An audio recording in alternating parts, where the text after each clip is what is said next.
हरे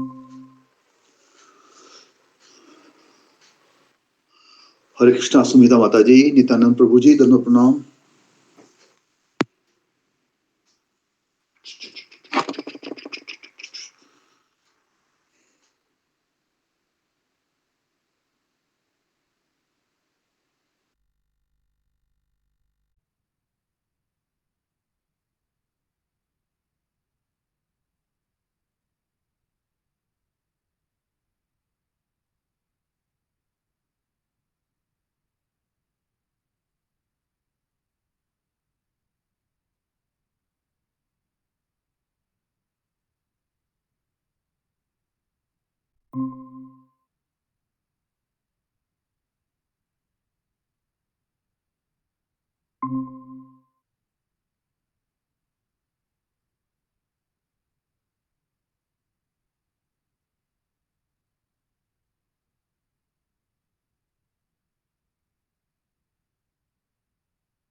हरे कृष्णा सभी भक्तों के चरणों में दोनों प्रणाम।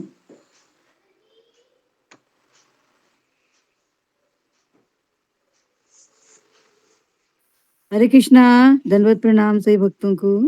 दोनों प्रणाम माता जी। हरे कृष्णा। हरे कृष्ण, दंडवत प्रणाम सभी भक्तों को। दोनों प्रणाम माता जी। दंडवत प्रणाम सभी भक्तों के चरणों में दंडवत प्रणाम। दंडवत प्रणाम प्रभु जी, सभी भक्तों के चरणों में दंडवत प्रणाम। हरे कृष्णा, हरे कृष्णा।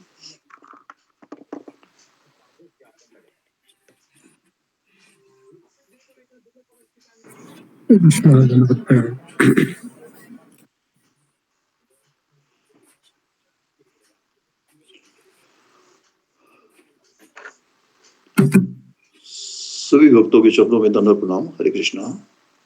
हरे कृष्णा। दंडवत प्रणाम प्रभु जी।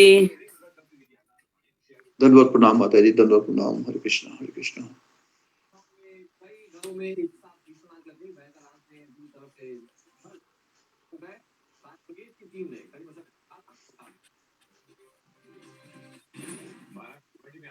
हरे कृष्णा सभी भक्तों को दंडवत प्रणाम। दंडवत प्रणाम माता जी। दंडवत प्रणाम माता जी, हरे कृष्णा। माता जी। दंडवत प्रणाम। रीति माता जी, हरे कृष्णा।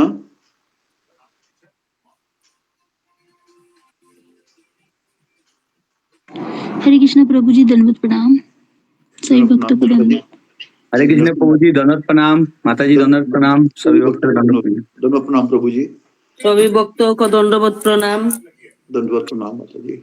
रीति माता जी, नरसिंह आरती बोलिएगा। जी प्रभु जी। हरे कृष्ण।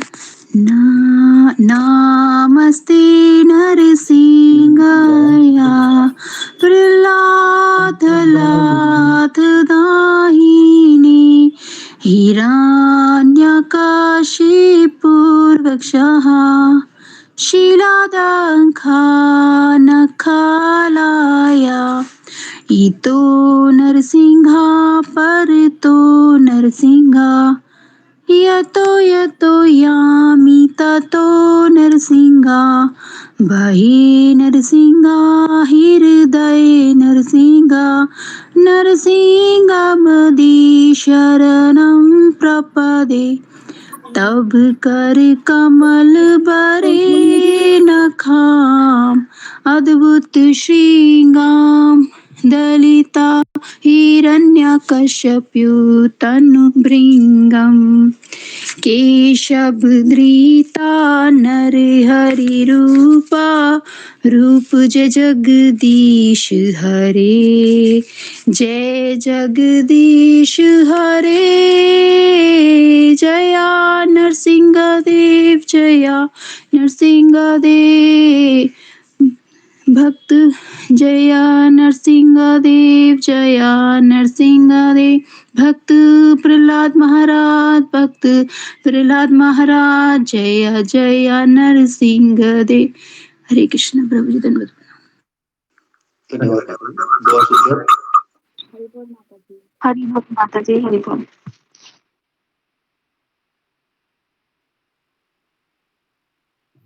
जी माता जी, 10 नाम अपराधी बोल दीजिएगा। जी प्रभु जी। पहला है पवित्र भगवान नाम की प्रचार करने के लिए जीवन समर्पण करने वाले महान भक्तों की निंदा करना। शिव ब्रह्मा आदि देवों भगवान विष्णु के नाम स्वतंत्र समझना। तीसरा है गुरु के आदेशों की अवज्ञा करना। चौथा है वैदिक शास्त्रों में खंडन करना। पांचवा है हरे कृष्ण महामंत्र की जप की महिमा का सुनने के बाद काल्पनिक समझना। छठा है पवित्र भगवान नाम में अर्थवार्थ का आरोप। सातवां है पवित्र भगवान नाम के बल पर पाप करना। आठवां है पवित्र हरे कृष्ण महामंत्र के जप में वेदों में वर्णित एवं शुभ काम कर्म कांड के समान समझना। नवा है अश्रद्धालुओं में पवित्र भगवान नाम की महिमा का उपदेश देना। ध्यान पूर्वक जप ना करना भी एक अपराध है। 10वां है भगवान के जप में पूर्ण विश्वास न करना। इनकी अगम महिमा सुनने पर भी भौतिक विषय शक्ति बनाए रखना। अपने आप को वैष्णव समझने वाले प्रत्येक भक्त को इन सब अपराधों से बचना चाहिए, जिससे शरीर की शुद्धि अवस्थी प्राप्त हो। हरे कृष्ण। हरे कृष्ण। सही भक्त हरे कृष्णा। सभी भक्तों के चरणों में दंडवत प्रणाम। माता जी कल के बारे में बता दीजिएगा। जी प्रभु जी। हरे कृष्ण। कल हमारा तीसरा अध्याय स्टार्ट हुआ है, जिसका पहला श्लोक गुरुजी ने लिया था। तो और अर्जुन को ये हो रहा है कि मतलब कि जैसे उन्होंने गुरु के रूप में कृष्ण को अपनाया है, तो उन्होंने बोला है, वो समझ नहीं पा रहे कि मतलब गुरु हमसे क्या कहना चाह रहे हैं। कि जैसे वे सोच रहे हैं अर्जुन की, कृष्ण बोल रहे हैं कि अकेले स्थान पे चले जाओ और वहां पर युद्ध मतलब वहां पे अब संन्यास ले लो और वहां पर अकेले रहो। जैसा गुरुजी ने बताया कि वह जब व्यक्ति अकेले उसमें स्थान पर जाता है तो जब उसकी खोखली प्रशंसा होती है तो वो अहंकारी बन जाता है, घमंड आ जाता है। और इस प्रकार से बताया। बाद में फिर गुरुजी ने बताया कि अर्जुन को लगा कि वह संन्यास वन में जाकर जब संन्यास लेगा तो उसको लगा कि उसके गुरु यही बोल रहे हैं कि एकांत में जाके संन्यास लो। फिर गुरुजी ने बताया कि व्यक्ति कृष्ण भावना भावित होकर अपनी जिम्मेदारियों से भागना चाहता है।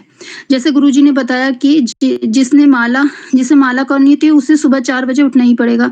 ऐसा नहीं है कि हम ये सोचकर नहीं उठें कि ये सोच कर करें कि अरे हमारा काम, कोई हमें काम को बोले तो हम ये कहते नहीं हमारी माला करनी है, काम खुद कर लो, ये वो मतलब कुछ भी हो, अपनी जिम्मेदारियों से नहीं भागना चाहिए। फिर उसके बाद जीवन में कभी एक गुरुजी ने पूछा था कि ऐसा कौन कौन समझता है कि जीवन में वह कुछ नहीं कर पाया, कम से कम भक्ति कर ले। तो गुरुजी ने बताया, तो फिर कुछ भक्तों ने हाथ उठाया था। और फिर उसके बाद गुरुजी ने बोला था कि परेशान करने वाले लोग नहीं होते, हमारा मन होता है। और फिर इस पर गुरुजी ने बोला था कि किसी को प्रश्न पूछना है तो पूछिए। तो मोहित प्रभु जी ने बोला था कि जड़ता का अर्थ क्या है।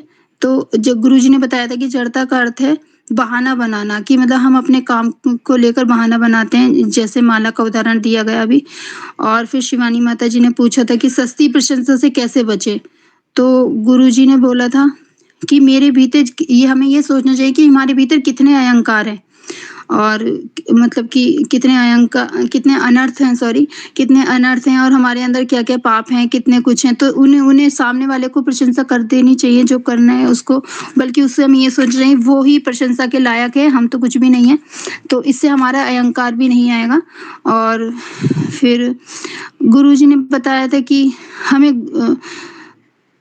हमें गुरु से मतलब जो भी बात करनी है उसे साफ साफ बोलना चाहिए। गुरुजी ने बताया था कि अर्जुन की ये बात उनको बहुत पसंद आई थी कि मतलब कि जो खुलकर वो बात करना चाह रहे थे, जो उनको कहना था अर्जुन को, वो साफ ही बोल रहे थे कि मतलब मुझे कि मुझे क्या करना चाहिए। मेरी बुद्धि मोहित हो गई है।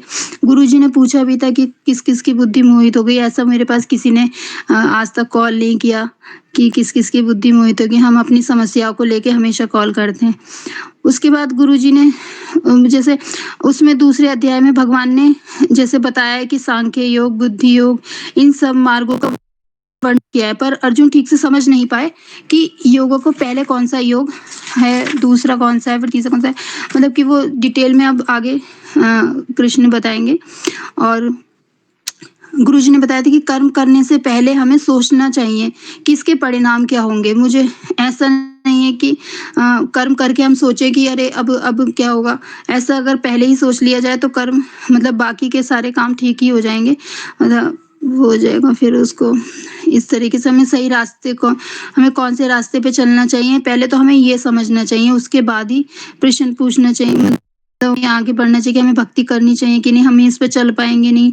और जैसे बताया था और फिर करने से पहले सोचना चाहिए ना कि करने के बाद।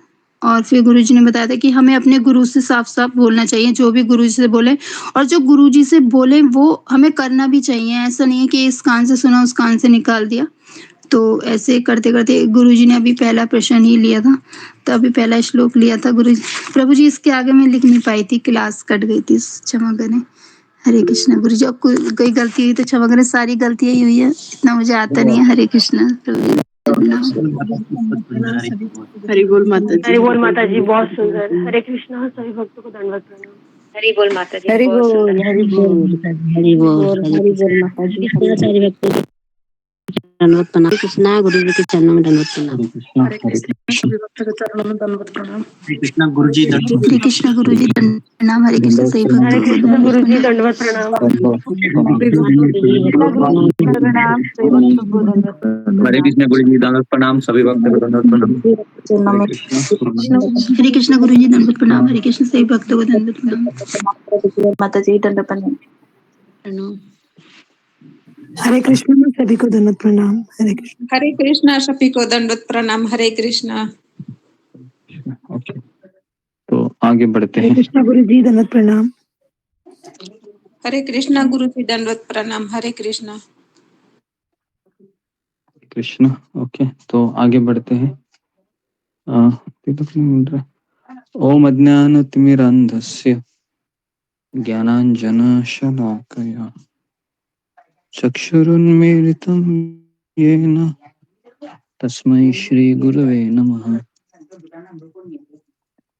नमो ओम विष्णुपादाय कृष्णप्रेष्ठाय भूतले श्रीमते भक्तिवेदान्त स्वामी इति नामिने।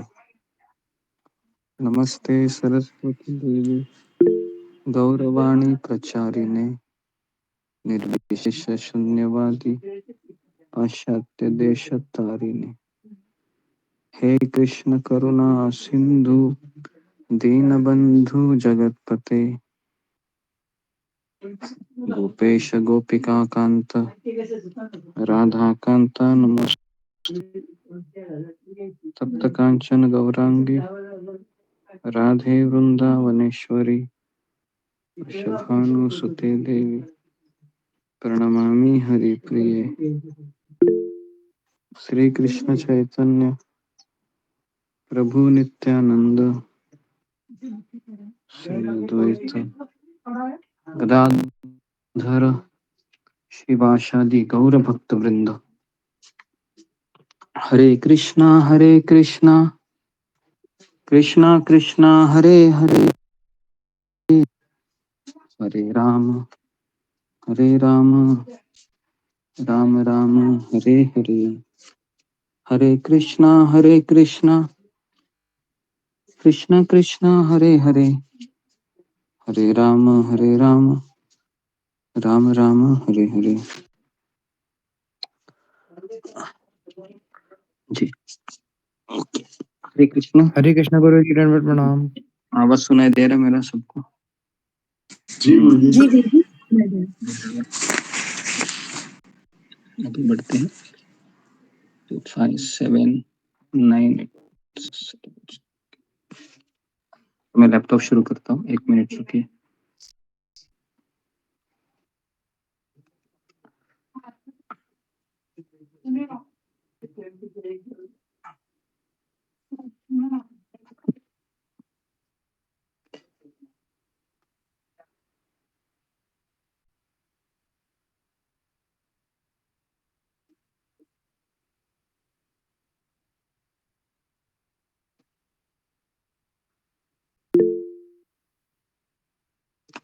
तो कल हम कहाँ तक आए थे, किसी को याद है? गुरु जी श्लोक का 3 को समझाया 3 था। श्लोक किए थे। श्लोक का 3 तात्पर्य समझाया था। ओके, तो आज बहुत ही इम्पोर्टेंट टॉपिक के चर्चा होगी। नेट का इशू है क्या? हो नहीं रहा। ओके।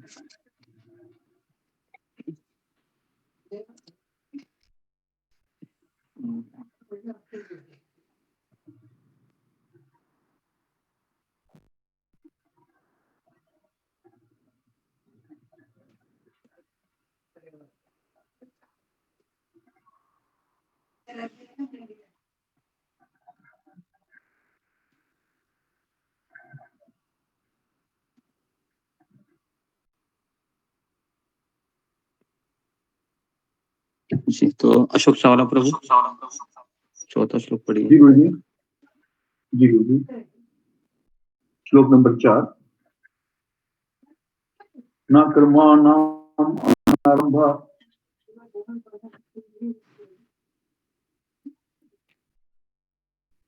समुच्चयति। न तो कर्म से विमुख होकर कोई कर्म फल से छुटकारा पा सकता है और न केवल संन्यास से सिद्धि की जा सकती है। तात्पर्य है, भौतिकवादी मनुष्यों के हृदयों को विमल करने के लिए जिन कर्मों का विधान किया गया है उनके द्वारा शुद्ध मनुष्य ही संन्यास ग्रहण कर सकता है। शुद्धि के बिना अनायास संन्यास ग्रहण करने में सफलता नहीं मिल पाती। ज्ञान योग के अनुसार संन्यास ग्रहण करने अथवा सकाम कर्म से विरत होने से ही मनुष्य नारायण के समान होता है। किंतु भगवान कृष्ण इस मत का अनुमोदन नहीं करते। हृदय की शुद्धि के बिना संन्यास सामाजिक व्यवस्था में उत्पात उत्पन्न कर सकता है। दूसरी ओर यदि कोई नियत कर्मों को न करके भी भगवान की दिव्य सेवा करता है तो वह उस मार्ग में जो कुछ भी उन्नति करता है उसे भगवान स्वीकार करते हैं। बुद्धि योग। स्वल्पम मत्स्य द्रवशस्त्रायते महतो भयात्। ऐसे सिद्धांत की दंश मात्र संपन्नता भी महान कठिनाइयों को पार करने में सहायक होती है। धन्यवाद। श्लोक नंबर 4 समाप्त हुआ।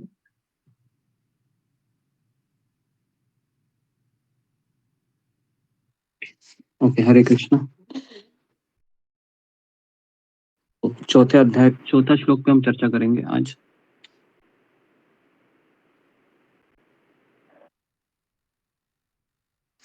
तो जी, तो कल हमने 3 श्लोक कवर किए थे। आप सबको पता होगा कि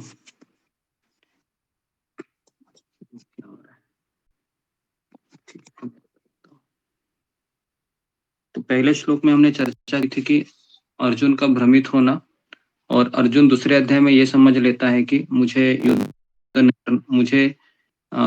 युद्ध करने के लिए आप कह रहे हैं या युद्ध नहीं करने के लिए कह रहे हैं, क्योंकि आपने ज्ञान योग की भी बातें कही थी दूसरे अध्याय में, और मुझे कह रहा था कि क्या गंदे कर्मों को दूर रखो ज्ञान योग से।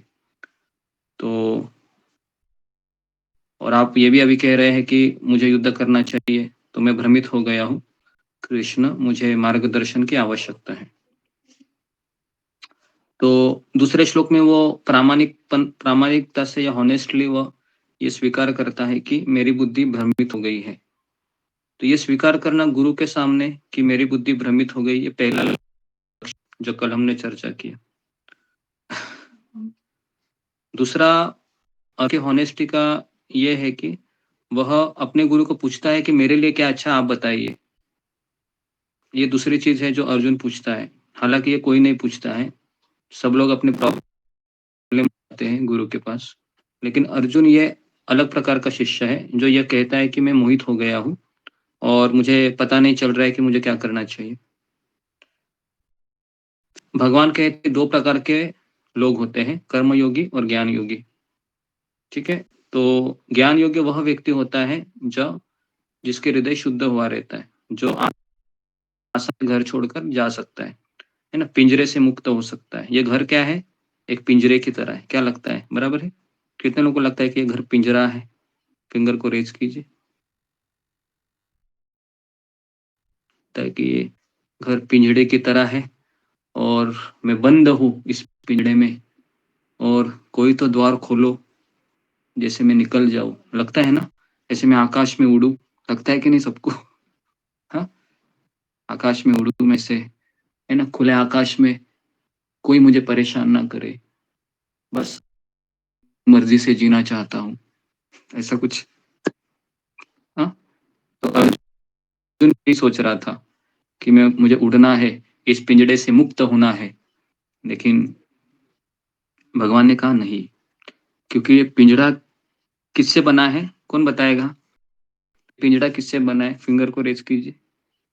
ये पिंजड़ा किसने बनाया है, क्यों बनाया है, और किन धातु से या सामग्री से बना है?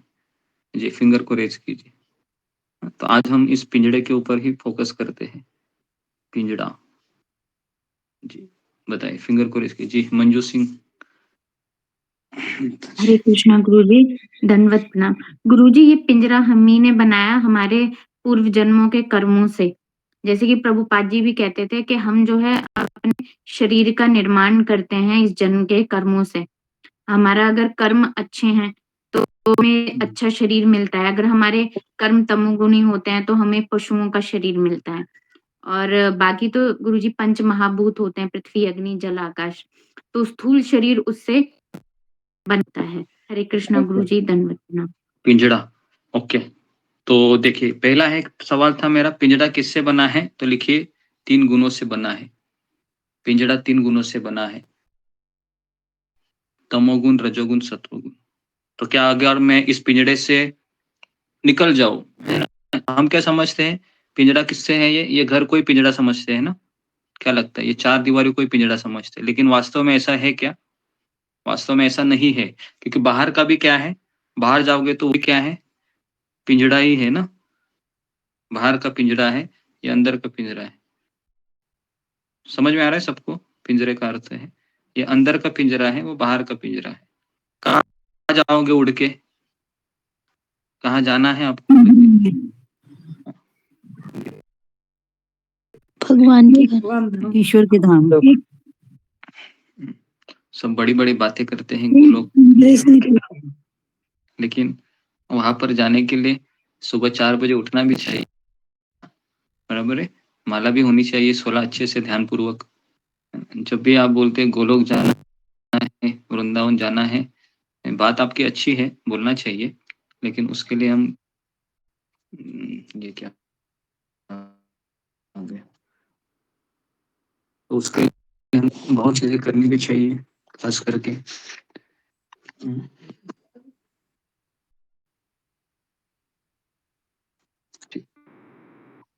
और कोई। जी, सब चावला प्रभु, इस पिंजड़े का महत्व बताइए। ये पिंजड़ा किसके लिए बनाया गया? जी गुरु जी, पिंजरा गुरु जी क्रोध, माया, ये माया की शक्ति है, जो क्रोध है, हमारी इच्छाएं हैं, अनियंत्रित इच्छाएं हैं, इनसे बना है। गुरु ने दरवाजा तो खोला हुआ है, पर उड़ने की इच्छा नहीं करती पिंजरे से। ओके, उड़ने की क्यों नहीं हो रही है? पिंजड़े में बंधे हुए हैं माया बताइए। जाल से। बच्चों में अशक्ति, माया से अशक्ति, सब अशक्तियां हैं, छोड़ नहीं रही। जैसे वो आपने बताया था, वो पिंजरे में वो था, उसमें एक तरफ केक रखा हुआ था, वो रखा हुआ था पनीर, हाँ, वो चूहा जी, वाला, अभी आपने सही पकड़ा, वेरी गुड, बोलते रहो। हाँ, बोलते रहिए। हमारा पिंजड़ा, हम पिंजरे का दरवाजा खुला हुआ है, पर हम बाहर नहीं आना चाहते। हाँ, बाहर नहीं आना चाहते हैं। जी, तो यही हम समस्या है। पिंजड़े का दरवाजा खुला है, लेकिन हम क्या खाने में व्यस्त है? केक खाने में बार बार खाने में चक्कर व्यस्त लगने की वजह से बाहर बार नहीं बार आना चाहते। झटका लगता है जी केक। जी जी जी, केक रोज हमको अलग अलग फ्लेवर के केक मिलते हैं। Vanilla flavour, chocolate flavour, strawberry flavour, है ना? बराबर है। लेकिन मैं क्या मिक्स किया है? उसमें नमक डाला है, बराबर है ना? तीनों केक में नमक डाला है। खाते समय ऐसा लगता है कि वाह क्या आनंद देगा ये मुझे स्ट्रॉबेरी केक, है ना? जैसे, और जब खाते हैं तो लगता है कि किस बदतमीज ने इसको बनाया है। क्योंकि खाने के बाद ऐसा गलत अनुभव आता है ना, व्यक्ति सोचता है कि इतना सुंदर दिखने वाला ये लड़का शादी के पहले क्या था, क्या हो गया। या फिर लड़का भी ऐसा ही सोचता है कि इतनी अच्छी ये लड़की थी, है ना, लेकिन जब साथ रहते हैं तो फिर कौन सा अनुभव आता है? वो नमक वाला केक, ऐसा ही होता है। ओके, तो पिंजड़ा बनाया कैसे है कि 3 गुणों वाला ये पिंजड़ा है। तो इसके लिए ज्ञान योगी मतलब क्या है? तो जो इस पिंजड़े से अनासक्त होकर आसानी से घर छोड़कर चला जाता है, उसे तो ज्ञान योगी। और कर्म योगी मतलब, अरे बाप रे, जी, तो कर्म योगी मतलब जो व्यक्ति इस पिंजड़े से मुक्त नहीं हो सकता, क्योंकि उसकी अभिलाषा बहुत है। तो 2 प्रकार के लोग होते हैं इस संसार। होता है जिसका हृदय शुद्ध हुआ है, इस पिंजरे को छोड़कर आसानी से जाता है वो। अभी हम जाएंगे तो क्या होगा?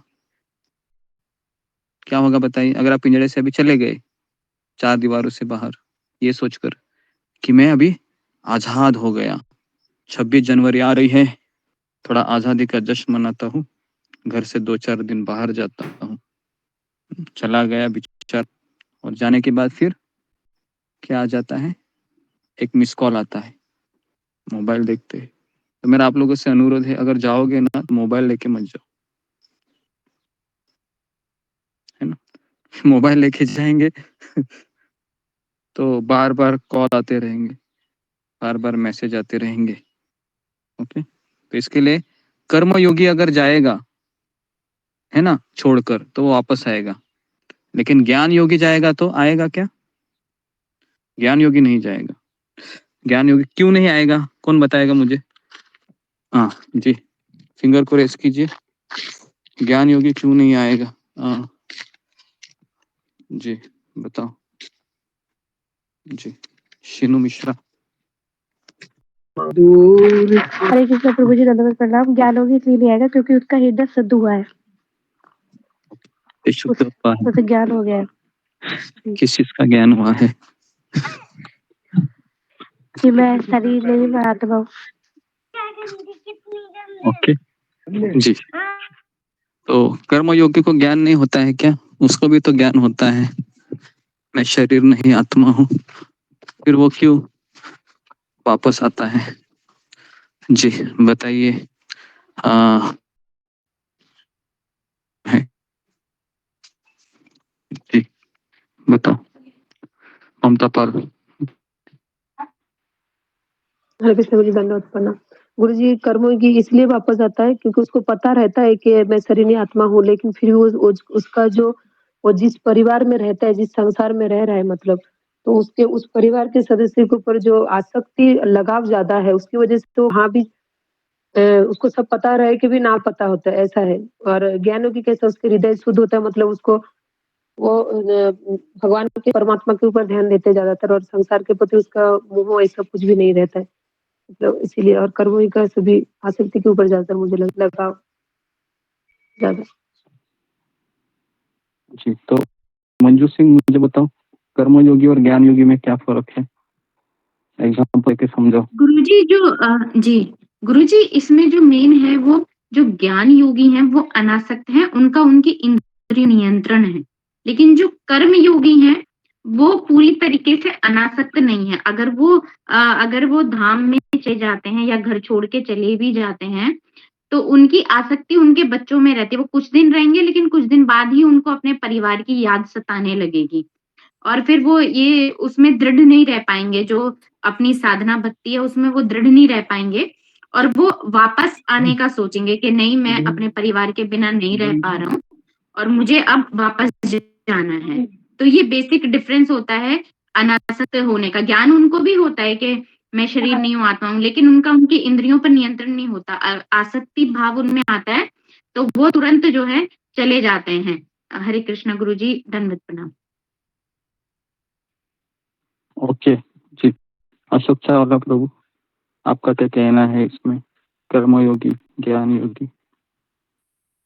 जी गुरु जी, ज्ञान योगी है, उससे गुरु छुड़वाता है पिंजरे से और पता लगता है, उसे ज्ञान आता है कि मैं वास्तव में हूँ क्या, मेरा लक्ष्य क्या है, ऐसा है। तो आसक्ति उसकी धीरे धीरे खत्म हो जाती है, तो वो वापस नहीं आता। कर्म योगी को उसमें इतनी आसक्ति रहती है, उसके चाहे जितने मर्जी ढोल बजा लो, उसके मन में ये बात आती नहीं, वो उसकी तरफ खींचा चला जाता है। थोड़े दिन रहेगा बाहर, फिर उसको घर की याद आ जाएगी, फिर भाग जाएगा, मेरे बच्चे, मेरी बीवी, मेरी दौलत, ये सब देख के वो कर्म योगी भागता है।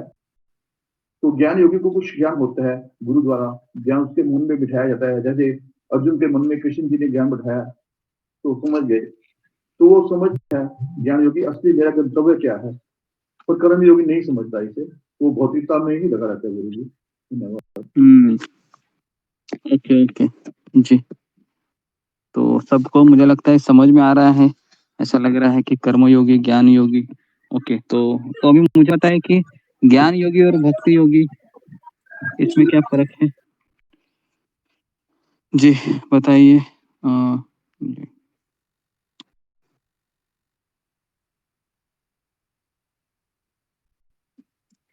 दिमाग के ऊपर से किसी जा रहा है तो फिंगर को रेज कीजिए, है ना? जब समझना जरूरी है। कितने लोगों को ये समझ में नहीं आ रहा है? फिंगर को रेज कीजिए। कर्मयोगी, ज्ञान योगी समझ में नहीं आ रहा है, ऐसा लग रहा, बहुत बड़े बड़े शब्द है। ओके, बहुत लोगों को समझ में नहीं आ रहा है। ठीक है, तो अभी आप लिखवा के लेता हूँ मैं अभी आप लोगों को। ठीक है जी।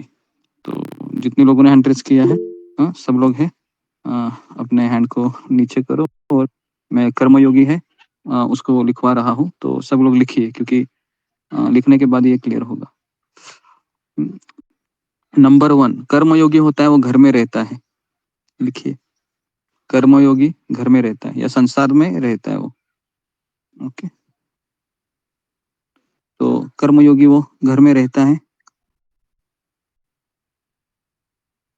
ओके, कर्मयोगी घर में रहता है। नंबर 2 लिखिए, कर्मयोगी ये कर्मयोगी ये अपने वर्णाश्रम का धर्म का पालन करता है। वर्णाश्रम धर्म मतलब उसके ब्राह्मण, क्षत्रिय, वैश्य, शूद्र। ओके, इस तरीके से ब्राह्मण, क्षत्रिय, वैश्य, शूद्र, इस तरीके से।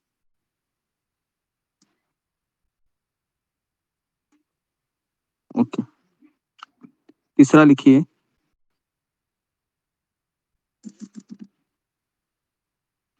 तीसरा लिखिए कि कर्मयोगी है वो कर्म में 90% कर्म रहता है, 10% ज्ञान होता है।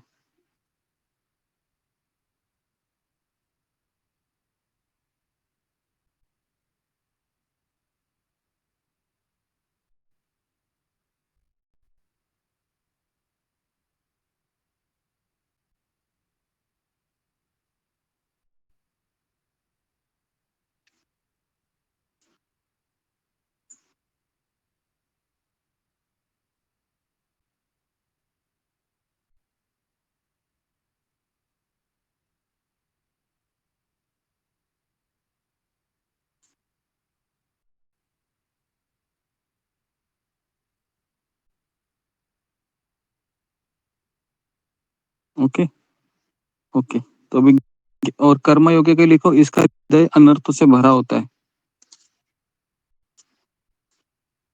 इसका हृदय अनर्थों से भरा होता है।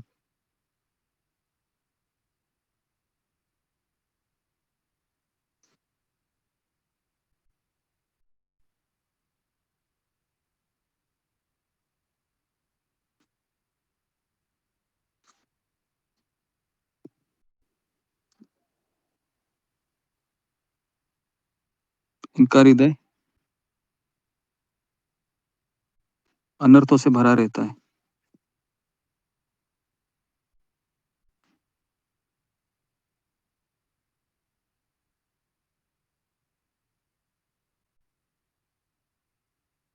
ओके। इनका हृदय अनर्थों से भरा होता है। ओके जी। अशोक चावला प्रभु एक बार पढ़ के बताइए। कर्म योगी भूमि में रहता है या संसार में रहता है, अपने वर्णाश्रम धर्म का पालन करता है। कर्म में 90% कर्म होते हैं और 10% भक्ति होती है। हृदय अनर्थों से भरा रहता है। जी गुरु जी। ओके। कर्म का मतलब है शास्त्र विहित कर्म। हाँ हाँ, नहीं शास्त्र विहित नहीं, शास्त्र में से कर्म होते हैं। वो कर्म योगी है ना, वो कर्मी नहीं है। कर्मी और कर्मयोगी अलग है। कर्मी मतलब अपने इच्छा से वो कर्म करता है ना, मांस खाता है, खाता है, तो उसको कर्म कहते हैं। और कर्मयोगी जो नॉनवेज नहीं खाता है, शाकाहारी होता है, भगवान को भोगा के खाता है, वर्णाश्रम का पालन करता है, कर्मयोगी। अच्छा, लेकिन ज्ञान का मतलब जो है, मतलब उसको ये तो पता है कि मैं आत्मा हूँ, शरीर नहीं हूँ, और भगवान से संबंध रखता है, लेकिन 10% क्या मतलब है? थोड़ा हाँ नहीं, उसमें क्या होता है ना, कर्म 90% होता है और भक्ति 10% होती है। भक्ति भी होती है ना उसमें, 10% भक्ति थोड़ी होती है। भक्ति करता है। हाँ, थोड़ी भक्ति, क्योंकि वो उसको पता है ना कृष्ण भगवान है। हाँ, ठीक। हाँ, तो कर्मयोगी भी को भी पता होता है कि कृष्ण भगवान है करके। ठीक, इस तरीके से। ओके जी। तो ओके, तो ये हो गया कर्मयोगी जो आप सबने लिखा। ओके, तो इसमें किसी को डाउट है अभी? ये क्लियर है सबको? ओके। कर्मयोग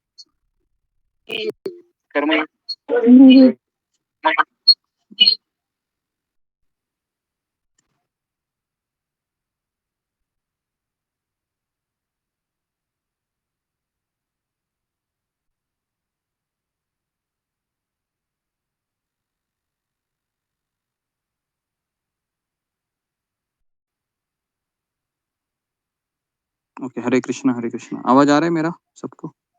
हरे कृष्णा जी गुरु जी। जी। ओके, तो मैं ये बता रहा था कि कर्मयोगी मतलब आपको क्लियर होना चाहिए कि वो कर्म उसकी प्राधान्यता है और वह अपनी इच्छा से वह कार्य करता है, लेकिन कर्मयोगी है वह फल की इच्छा नहीं करता है। ठीक है, ये एक लिखिए, फल की इच्छा नहीं करता है वो कर्मयोगी। और एक पॉइंट लिखिए कि वो फल की इच्छा नहीं करता है, फल की इच्छा नहीं करता है वो। तो बेसिकली ब्रैकेट में लिखिए, ये निष्काम कर्म योग का पालन करता है। यह व्यक्ति निष्काम कर्म योग का पालन करता है। यह व्यक्ति निष्काम कर्म योग का पालन करता है। ठीक है, ओके। तो कर्म योग क्लियर है। अभी हम ज्ञान योग में प्रवेश करते हैं। ठीक है, तो ज्ञान योग में लिखिए कि यह कर्म योग की अगली सीढ़ी है। लिखिए, कर्म योग की अगली सीढ़ी ज्ञान योग है।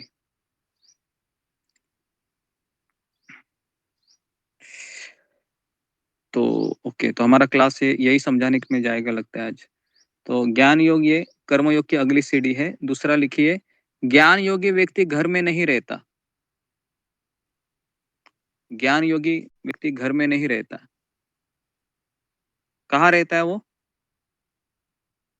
तो ज्ञान योगी व्यक्ति हिमालय में एकांत में रहता, तीर्थ स्थान में, जंगल प्रदेश में, वाराणसी हो या फिर काशी हो, पशुपतिनाथ, मथुरा, द्वारिका, तो यहाँ पर आपने अनेक साधु देखे होंगे। तो बेसिकली ये अभी ज्ञान योगी व्यक्ति मिलना भी बहुत कठिन है ना, क्योंकि कुछ वर्णाश्रम नहीं कलयुग में। लेकिन हम सबको ऐसे नहीं बोल सकते हो कि कुछ साधु जेन्युइन भी होते हैं, लेकिन अधिक वह इसलिए साधु बनते हैं ताकि रोटी कपड़ा का इंतजाम हो जाए। तो इसलिए अभी उसमें भी बहुत ये है कि कौन जेन्युइन है वो देखना भी। तो बेसिकली वो हमारा काम नहीं है जेन्युइन कौन है, हमें तो सबको आदर देना चाहिए जो भी कपड़े पहने हैं और प्रैक्टिस कर रहा है, लेकिन संभाल के रहना चाहिए बस। ओके, तो ज्ञान योगी मतलब जो घर में नहीं रहता है। अभी ज्ञान योगी के पास मोबाइल रहेगा क्या? नहीं। ज्ञान योगी के पास मोबाइल नहीं रहे, क्योंकि उसको तो सबसे विरक्ति है ना। तो ज्ञान योगी व्यक्ति अपने पास एंड्रॉयड मोबाइल नहीं रखेगा, और ना जियो का रिचार्ज मारेगा वो, ना 4G 5G से उसका लेना देना होगा। समझ में आ रहा है? ज्ञान योगी। तो आप सब लोग ज्ञान योगी बनना चाहते हैं? ज्ञान योगी नहीं ना, ज्ञान योगी मत बनिए। तो ज्ञान योगी का डेस्टिनेशन क्या है? तो लिखिए, इनका डेस्टिनेशन है मुक्ति। इनके जीवन का लक्ष्य होता है मुक्ति। इनके जीवन का लक्ष्य मुक्ति होता है। ओके, मुक्ति मतलब ब्रह्म ज्योति। लिखिए ब्रैकेट में ब्रह्म ज्योति। वैसे कितने लोग ब्रह्म ज्योति चाहते हैं? ये सवाल मैं हमेशा पूछता हूँ, क्योंकि ब्रह्म ज्योति में है ना, कोई आपको तंग नहीं करेगा। ब्रह्म ज्योति में रोटी कपड़ा मकान बटन दबाने से मिल जाएगा। ब्रह्म ज्योति में हमारा शरीर 50% आध्यात्मिक होता है ना, उसमें जन्म मृत्यु जरा व्याधि नहीं होता है। तो ब्रह्म ज्योति में है आप आजाद हो, है ना, आपको कोई बंधन नहीं है। तो ये ब्रह्म ज्योति का एडवर्टाइजमेंट मैंने किया, ठीक है। तो ये ज्ञानी लोग, ज्ञान योगी ब्रह्म ज्योति में प्रवेश करते हैं। ओके जी। तो ओके, और ज्ञान योगी व्यक्ति के अनर्थ नहीं होते। ज्ञान योगी हृदय में अनर्थ नहीं होते हैं। ओके, ज्ञान योगी। ओके, तो सबको समझ में आया अभी कर्म योगी ज्ञान योगी। चलो अभी अगला है ये ज्ञान योगी का प्रैक्टिस क्या है? तो लिखिए तपस्या, ये उसका प्रैक्टिस है। तप बहुत करता है वो, तपस्या। ज्ञान योगी की प्रैक्टिस है तपस्या। कर्म योगी की प्रैक्टिस क्या है? कर्म योगी की प्रैक्टिस क्या है? साधना। हाँ, निष्काम मतलब बेसिकली वह कर्म प्रधानता है उसमें, कर्मों के प्रति प्रधानता, कर्म फल के प्रति प्रधानता होती है। ओके, चलो समझ में आ रहा है आपको कर्म योगी ज्ञान योगी। ओके, और अभी तीसरा है भक्ति योगी। जी देखिए, भक्ति योगी पहला लिखिए कि इसके अनर्थ भरे हुए होते हैं, हृदय में अनर्थ होते हैं। खासकर ब्रैकेट में लिखिए साधना भक्ति लिखिए, क्योंकि शुद्ध भक्त के हृदय में नहीं होते, प्रैक्टिसिंग में रहते साधना भक्ति अनर्थ। ओके, नंबर 2 लिखिए कि यह गुरु के आश्रय में गुरु के आध्यात्मिक गुरु से शिक्षा दीक्षा लेते हुए अपना जीवन यापन करता है ना। तो आध्यात्मिक गुरु यहाँ पर करना ही पड़ता है, मस्ट है ना। भक्ति योग में आध्यात्मिक गुरु करना पड़ता है। तो भक्ति योग क्यों कठिन है बाकी योगी से? कर्म योग से भी कठिन थोड़ा है, ज्ञान योग भी कठिन, भक्ति योग क्यों है? जी बताइए, फिंगर को रेस कीजिए, भक्ति योग कठिन क्यों है? ओके जी, एकता सोमानी। गुरु के डंडे का डर है उसको। अच्छा जी, आप तो सीक्रेट। हरे कृष्णा गुरु जी इसमें कैसी कि आदिम का स्वीकार करने से गुरु की, मतलब उसकी आज्ञा पालन करने में बहुत तकलीफ होती है।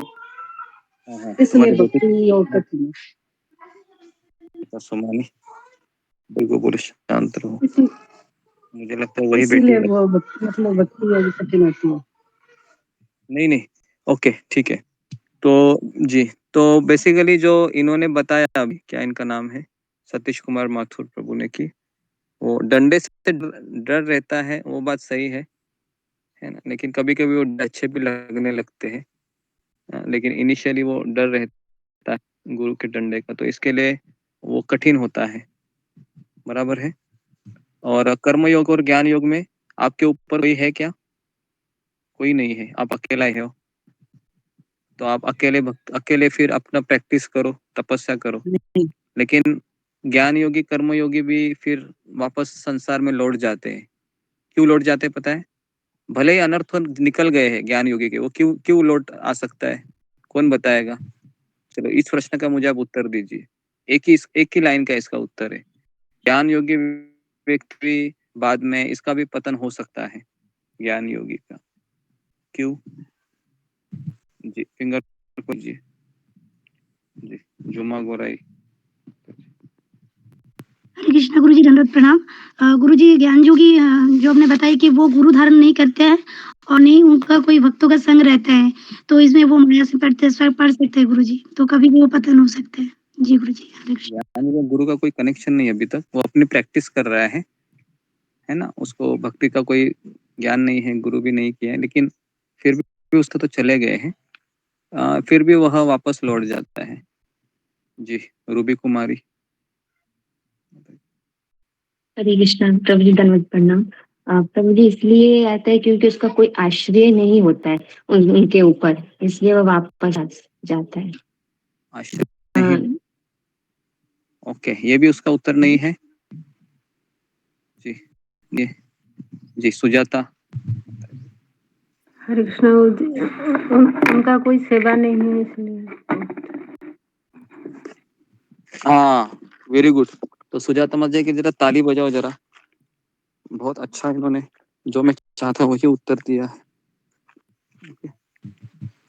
जी, वेरी गुड। जी, सब कुछ में आ रहा है? व्यक्ति क्यों आता है? आवाज आ रहा है ना मेरा? जी आ रहे गुरुजी। ओके, सेवा नहीं है। ओके, तो जो लोग सेवा नहीं करते हैं हमारे ग्रुप में, वो कौन है? ज्ञान योगी। क्या लगता है? ऐसा ही है ना? ज्ञान योगी है, सेवा नहीं है तो चल जाता है। तो कभी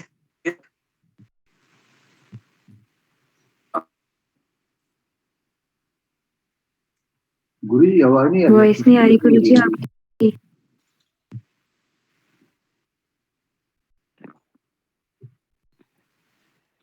ओके, हरे कृष्णा, अभी आ रही है आवाज?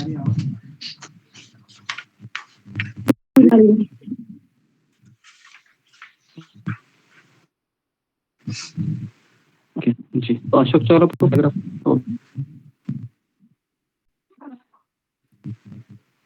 जी गुरु जी, कौन सा पैराग्राफ गुरु जी?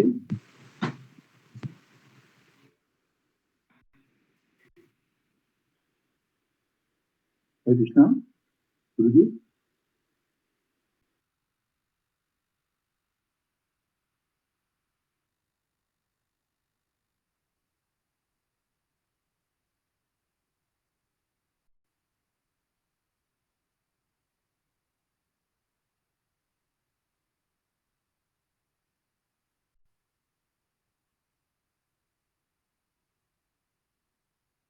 जी, आवाज नहीं आ रहा है सतीश माथुर।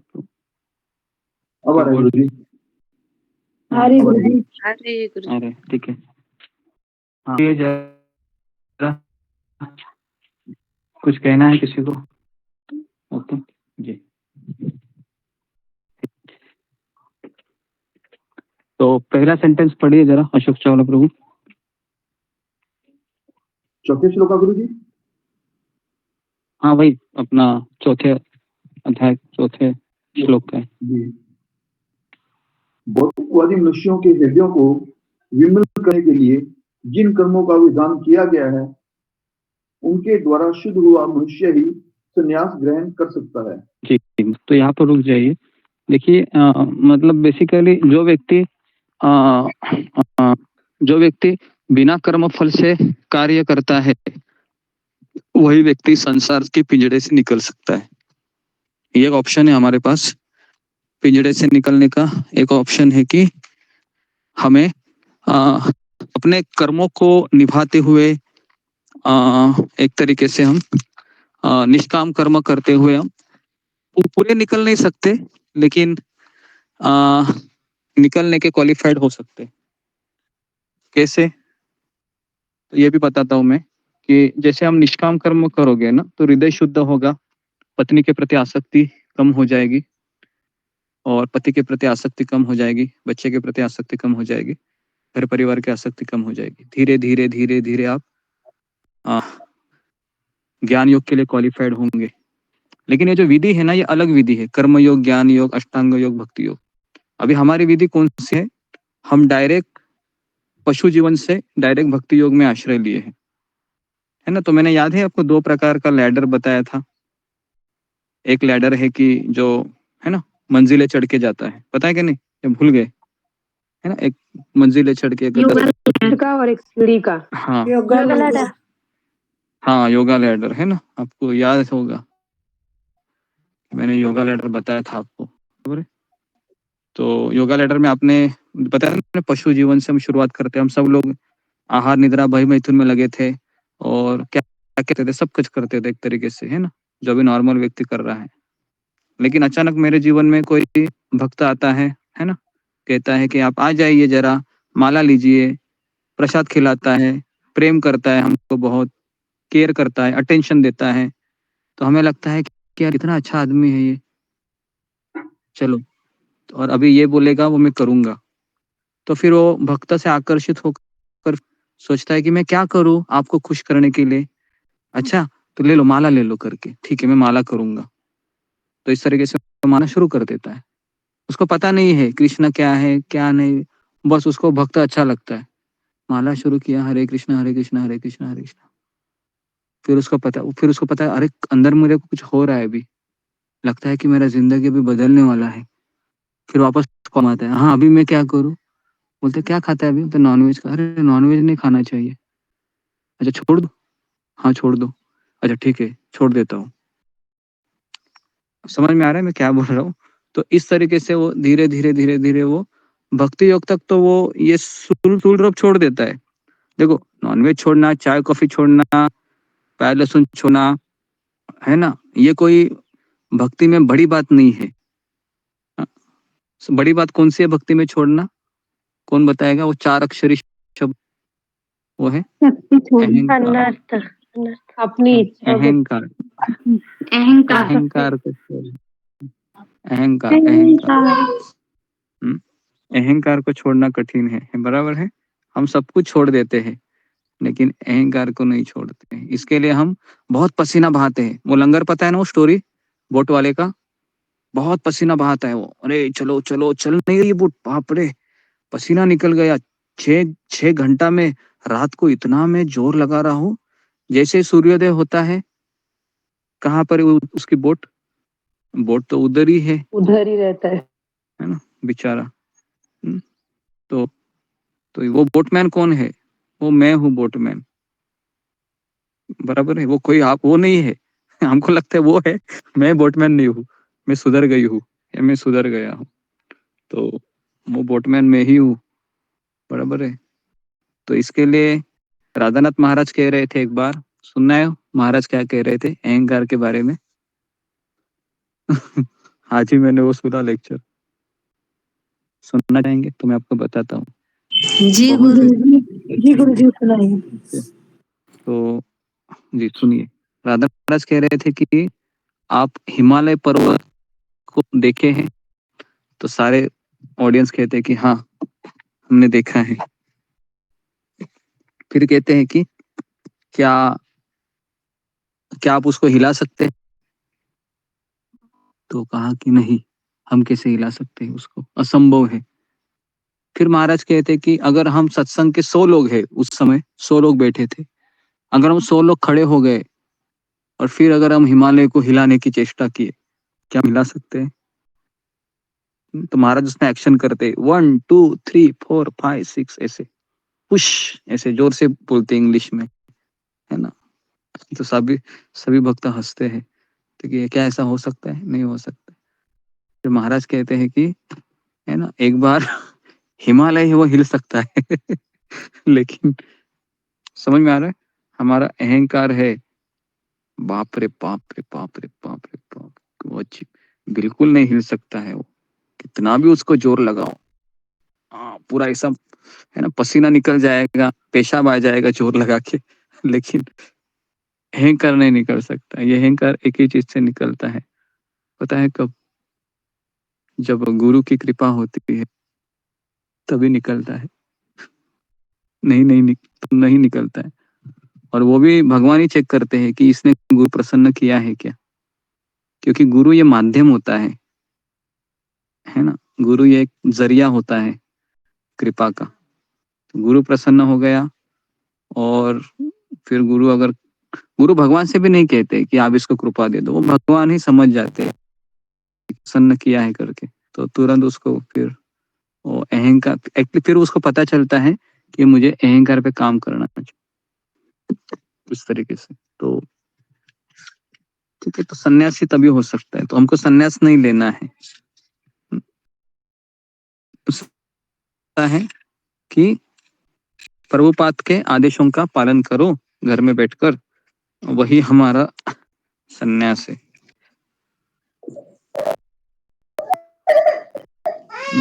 माइक चालू हो गया।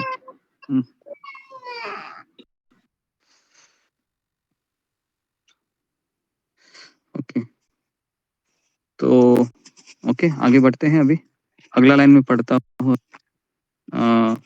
तीसरे अध्याय का एक तात्पर्य आज कवर करता हूं मैं, नहीं तो आगे नहीं बढ़ेंगे। ओके, तो शुद्धि के बिना अनायास संन्यास ग्रहण करने से सफलता नहीं मिल पाती। Very very important. अगर मेरा हृदय शुद्ध नहीं हुआ है, मैं सोचूंगा कि चलो पक गया हूं मैं घर संसार से, बस हो गया, अभी इतने साल मैंने निभाया, और भाव बहुत डंडे पड़ रहे हैं, कुछ फायदा नहीं, सफलता चाहिए। तो ये मूड नहीं होना चाहिए। मूड ये होना चाहिए कि मुझे भगवान से प्रेम हो गया है, तो इसके लिए मैं संन्यास, तो फिर ठीक है। तो इसके लिए शुद्धि के बिना, ज्ञान योगियों के अनुसार संन्यास ग्रहण करने कर्म से विरत होने से ही मनुष्य नारायण के समान हो जाता है। तो ज्ञान योगी का प्रॉब्लम क्या है ना, वो भगवान बनना चाहते हैं। वो सोच में सकाम कर्म से विरत हो जाऊंगा, मतलब घर जिम्मेदारी से मैं छूट जाऊंगा अगर, है ना, तब फिर मैं भगवान के जैसा हो जाऊंगा। तो भगवान कृष्ण इस मत का अनुमोदन नहीं करते। हृदय की शुद्धि के बिना सामाजिक व्यवस्था में उत्पाद उत्पन्न करता है। हृदय की शुद्धि मतलब जिस तरह से हम मैले कपड़े वॉशिंग मशीन में डालते हैं, जब मैले कपड़े वॉशिंग मशीन में डालते हैं तो उसकी गंदगी है ना पूरी तरह से निकल जाती है, तब फिर वो पहनने के योग्य होते हैं। ठीक उसी तरह से अगर भगवान को हमको हृदय दे, तो क्या हम मैला हृदय देते हैं या भगवान भी उसको लेना चाहेंगे? बताइए, क्या हम किसी को गंदा हृदय, भगवान लेना चाहेंगे? गंदा हृदय कि आप चलो भगवान ले लो, मेरा आपसे बहुत प्रेम है ना।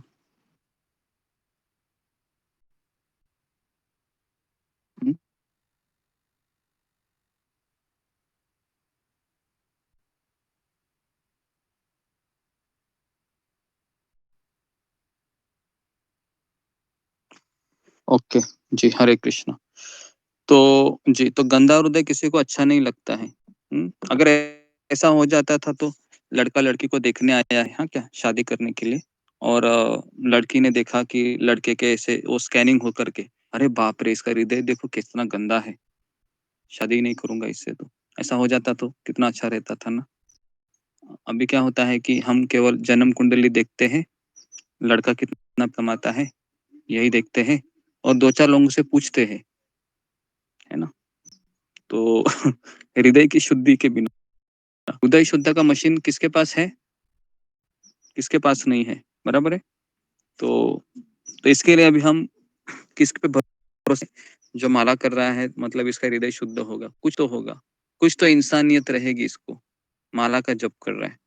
तो फिर अभी इसमें भी इस्कॉन में काफी लेडीज है, बाहर के लेडीज भी इस्कॉन के लड़के से विवाह करना चाहते हैं ताकि अच्छा रहेगा, है ना, एटलीस्ट। बाहर में तो वर्स्ट चीज है अभी, है ना।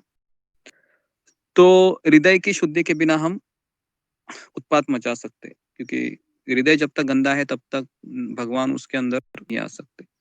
दूसरी ओर यदि कोई नियत कर्मों को न करके भी भगवान की सेवा करता है तो उस मार्ग से भी कुछ भी उन्नति करता है तो उसे भगवान स्वीकार लेते हैं, ठीक है। अगर दूसरी जगह मान लो कि उसका हृदय गंदा है लेकिन उसको भगवान से प्रेम हो रहा है, देखिए हृदय तो गंदा है लेकिन उसका भगवान से प्रेम हो रहा है, भक्त से प्रेम हो रहा है ना, तो भगवान उसको कहते हैं ठीक है भाई, मैं तुम्हारे हृदय को स्वीकार करूंगा, कोई बात नहीं, क्योंकि तुमने मेरे भक्त का आश्रय लिया है ना, तुम्हारा हृदय धीरे धीरे स्वच्छ हो जाएगा।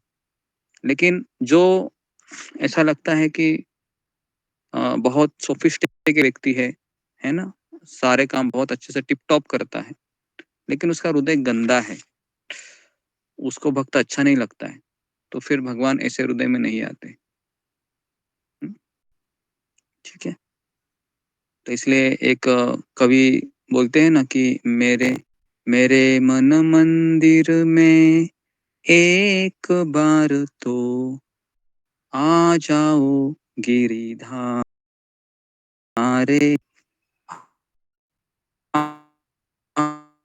जाओ गिरिधारी, गिरिधारी वनवारी, है ना। तो ऐसा भजन है जिसमें बोलता है कि एक बार केवल मेरे मन में आ जाओ, एक बार गिरिधारी, है ना।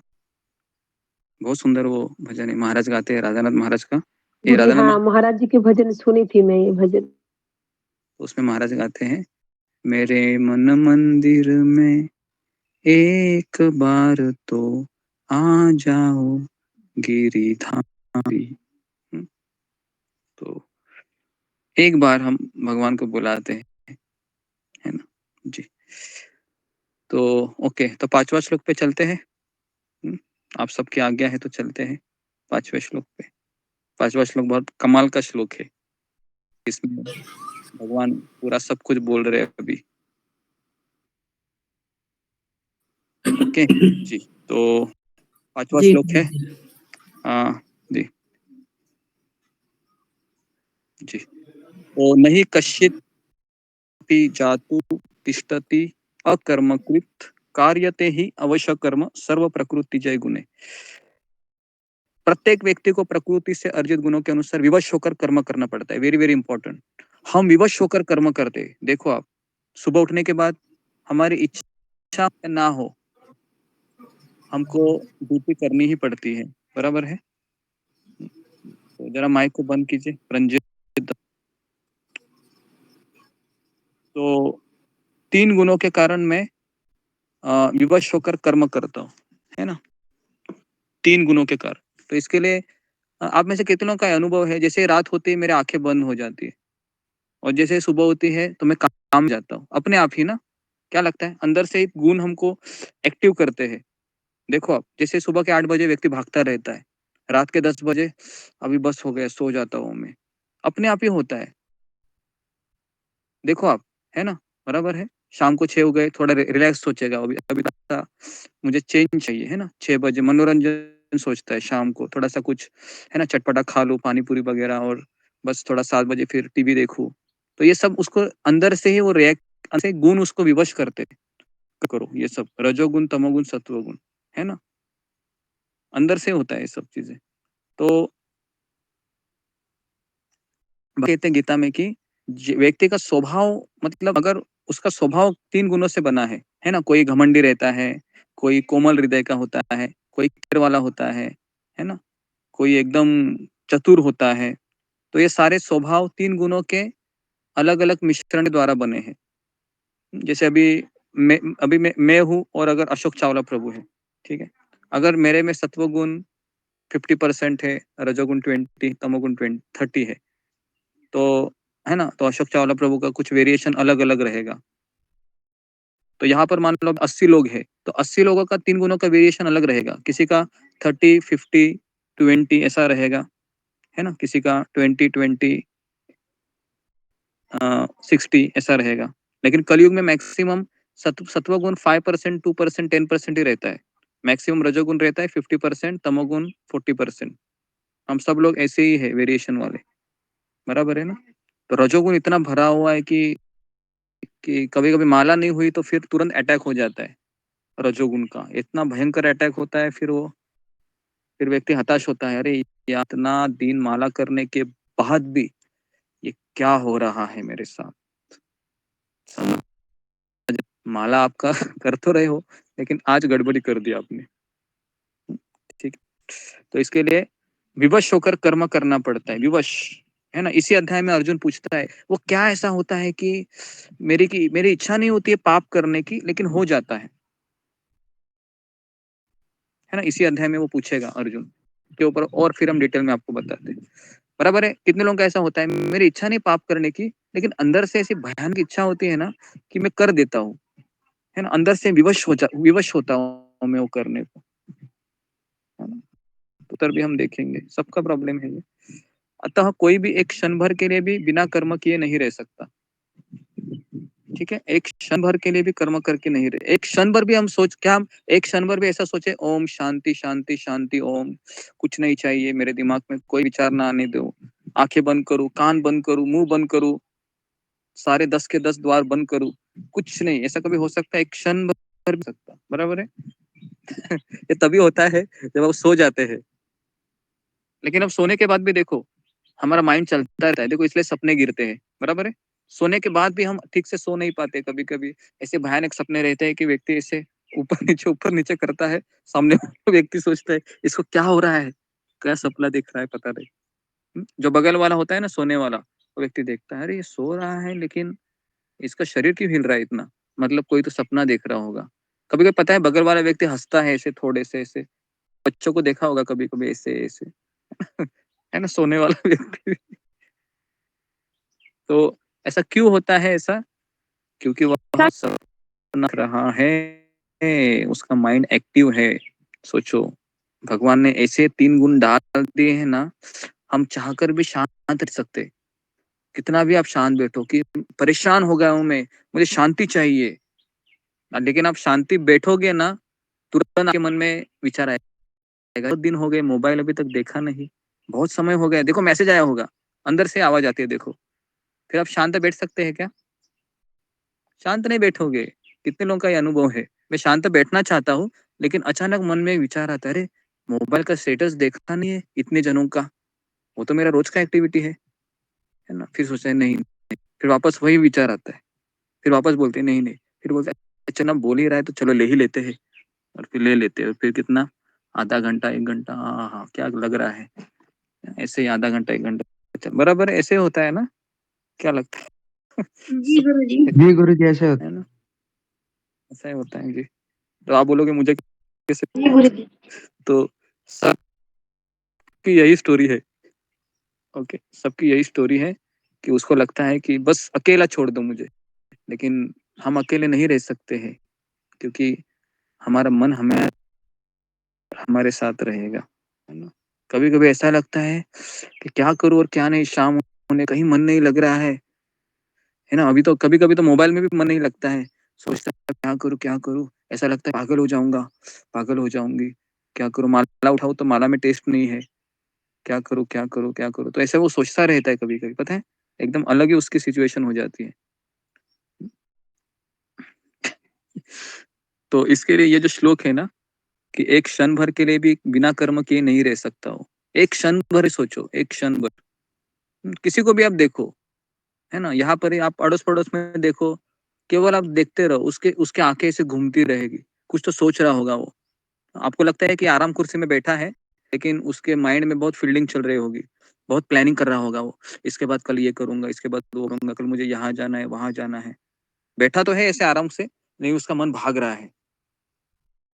कितने लोगों का ये अनुभव है कि अगर आपको अगले दिन कहीं गाँव जाना है, तो आपका मन देखो पिछले कैसे भागता है। अरे सामान पैकिंग नहीं हुआ, अरे कितने बजे की बस पकड़नी है ना? इतना वो उस दिन ये पूरा ऐसे भागते रहता है माइंड, है ना?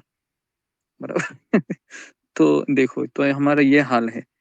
एक क्षण भर के लिए भी हम बिन के नहीं रह सकते, कर्म करना ही पड़ेगा। कब?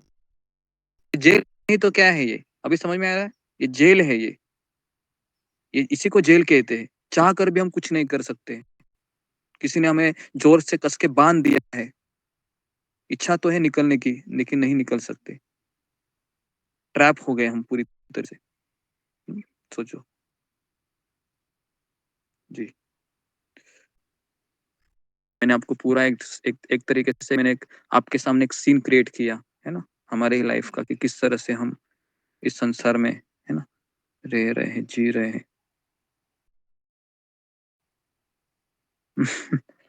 जी। ओके, तो आगे पढ़े तात्पर्य पढ़ते हैं, चलिए। तो यह देहधारी जीवन का प्रश्न नहीं है, यह आत्मा का स्वभाव है कि वह हमेशा सक्रिय रहता है। समझ में आ रहा है? आत्मा का स्वभाव एक्टिव रहेगा, हमेशा दौड़ते रहेगा। क्यों दौड़ते रहा है वो? क्योंकि उसको भगवान की सेवा करनी है। लेकिन अभी वो यहाँ पर इसकी सेवा कर रहा है, इसकी सेवा कर रहा है यहाँ पर वह माइंड की सेवा कर तो यहाँ पर वह अनियंत्रित की सेवा में लगा है बेचारा।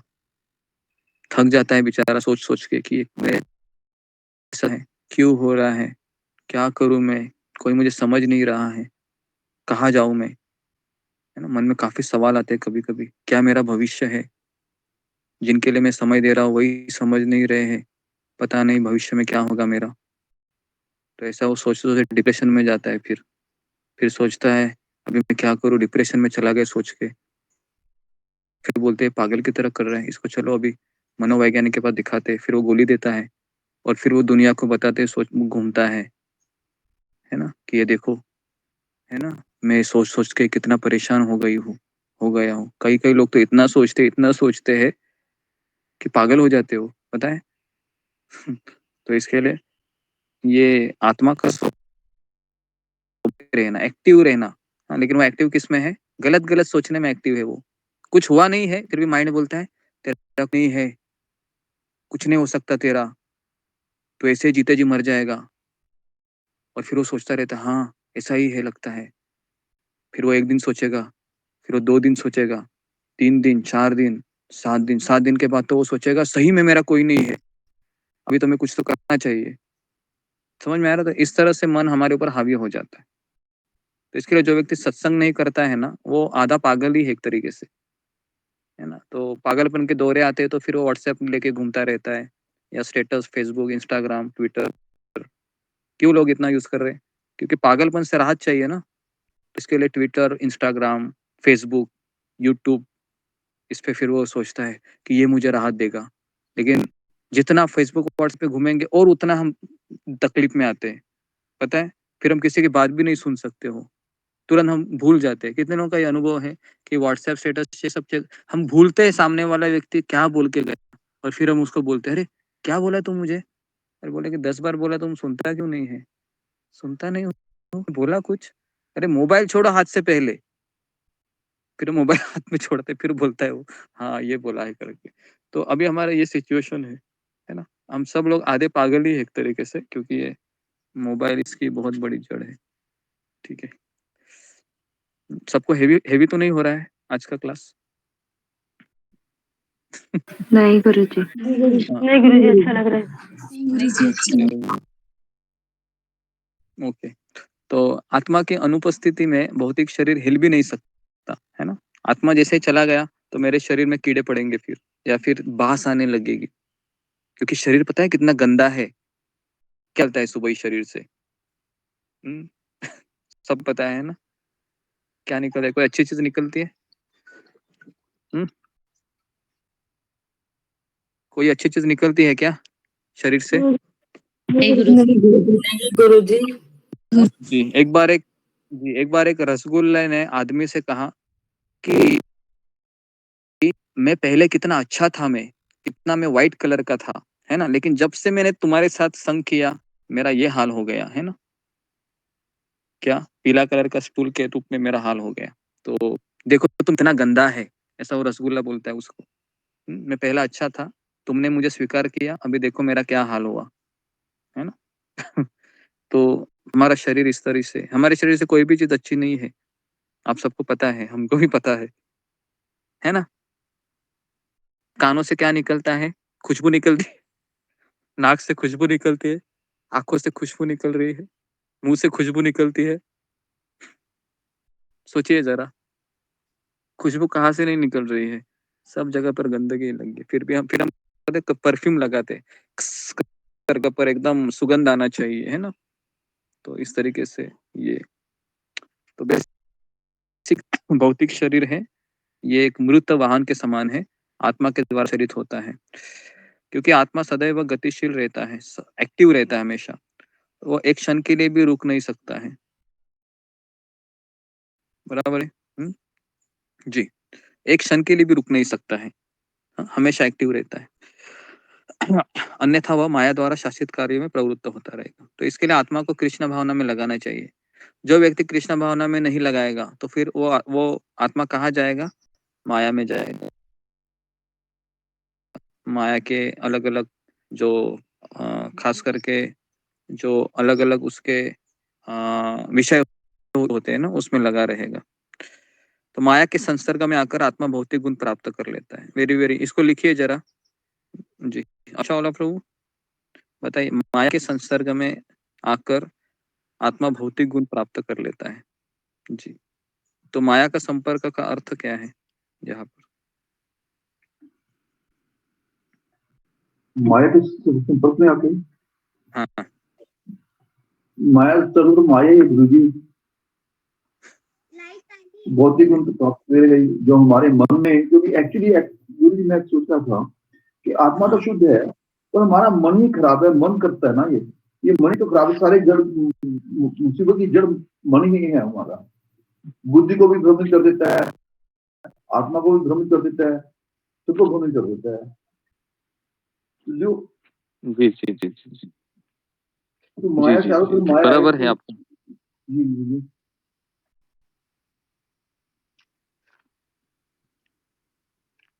पता है, तो बता, वो एग्जांपल बताइए जरा, एक्सप्लेन करके मुझे, जो 5 घोड़े वाला, जरा एक बार अशोक चाव प्रभु बताइए। जी जी जी, वो अनियंत्रित मन ही है हमारे गुरु जी। वो 5 घोड़े हैं जो अनियंत्रित इच्छा है, मन है, बुद्धि है, अहंकार है। वो जो एक साइड में जोड़ेंगे वो सब घोड़े, तो आदमी निर्दिष्ट स्थान तक पहुंच ही जाएगा। अगर वो पर हमारा ये होता है कि कोई किधर एक बार एक मन में कई कई विचार होते रहते हैं, कोई घोड़ा इधर दौड़ता है, कोई घोड़ा उधर दौड़ता है, तो हम निर्दिष्ट स्थान तक पहुंच ही नहीं सकते। वो तो रथ भी तोड़ेगा और उसको भी, रथ को भी मार देगा, नुकसान पहुंचाएगा। तो जो अनियंत्रित मन है ना जो गुरु जी, यही सब मुसीबत की जड़ है।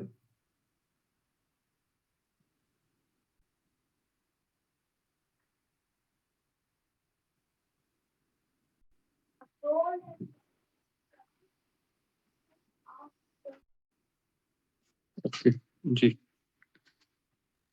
ओके जी। तो ये 5 जी, तो हमको ट्रैप किए हुए कौन है? तो हमें ट्रैप किए हुए मन है, ठीक है, मन हमको किए हैं। तो बहुत अच्छा बताया। आवाज आ रहा है मेरा सबको? जी गुरु जी, आ रहा है। ओके, तो ओके, तो माया के संपर्क में आने से वह व्यक्ति भौतिक गुण प्राप्त कर सकता है। ओके, तो मंजू सिंह मतलब भौतिक गुण क्या होते हैं? गुरुजी, भौतिक गुण में यही सारे आगे जो भी चालाकियां और जो सीखते हैं वो हम इस भौतिक प्रकृति के संसर्ग में आके ही सीखते हैं। आत्मा तो आध्यात्मिक है, तो जब हम शरीर करते हैं तब हम माँ के पेट से जब बाहर आते हैं तब ये सब भौतिक गुणों से हम एक कैप्चर हमें कर लेते हैं, और जो भी कपट है, झूठ बोलना है, ईर्ष्या करना है, ये सारे गुण हम पर हावी हो जाते हैं।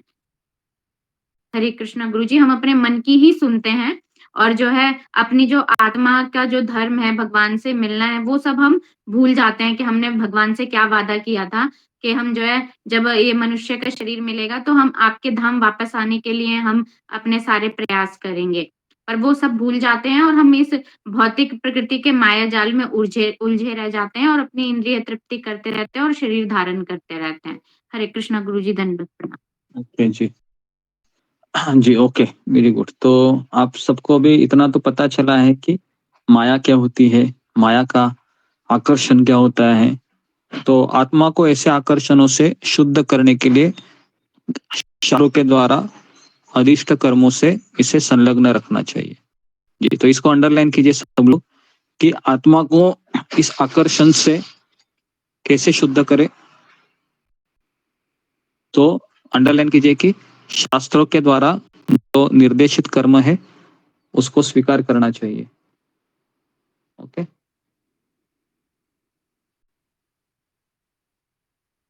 तो बहुत जरूरी इन चीजों को समझना। तो ये शास्त्र क्यों दिए हैं? ताकि इन आकर्षणों से हम शुद्ध हो। इस संसार में सबसे बड़ा आकर्षण कौन सा है? तो है जब व्यक्ति भगवान को भूलकर अन्य वस्तु में अपना मन लगाता है। जैसा कि अशोक चावला प्रभु ने कहा कि सारी मुसीबतों की जड़ ये मन है ना, अनियंत्रित मन, ये सारी मुसीबत की जड़ है। तो इसके लिए यदि कोई कृष्ण भावनामृत को अंगीकार कर लेता है तो भले ही वह शास्त्र अनुमोदित कर्मों को न करे अथवा ठीक से भक्ति न करे, चाहे वो पतित भी हो जाए, तो उसमें हानि या बुराई नहीं होगी। सबको सुनाई दे रहा है क्या बोल रहा हूँ यहाँ पर? जी।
अब आ रही है क्या? आवाज नहीं आ रही है?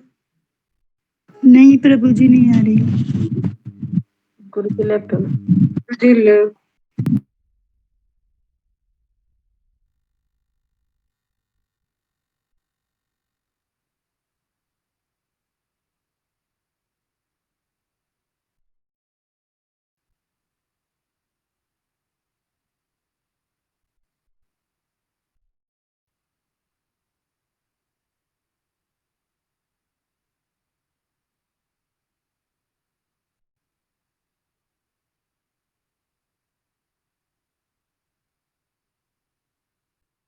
जी, ओके, हरे कृष्णा।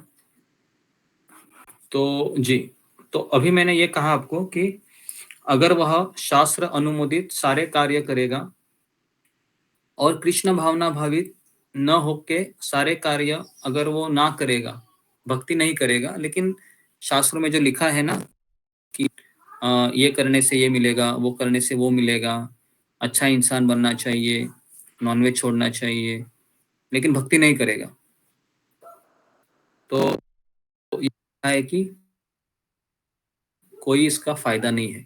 तो मैंने 2 एग्जांपल दिया आपको। एक एग्जांपल मैंने दिया कि बहुत पतित है ना, उसमें कोई अच्छे गुण नहीं है, लेकिन उसको कृष्ण अच्छे लगते हैं, सत्संग अच्छा लगता है, समय के देर ये सुधर जाएगा। लेकिन अगर कोई व्यक्ति बहुत सोफिस्टिकेटेड है, सब कुछ पढ़ रहा है लेकिन नहीं कर रहा है, तो शास्त्र कहता है क्या फायदा उसका। कितने लोगों को ये एग्जांपल समझ में आया? फिंगर को कितने लोगों को एग्जांपल समझ में आया? Okay okay, very good. जी, इसलिए संन्यास या कोई भी शुद्धिकारी पद्धति कृष्ण भावनामृत के लक्ष्य को पहुंचाती है। कुछ व्यर्थ है। अगर हम माला नहीं करेंगे और अच्छे इंसान बनना चाहेंगे ना, तो शास्त्र उसको या भगवान भी उसको पसंद नहीं करते। भगवान कहते हैं तुम अच्छा इंसान बनो,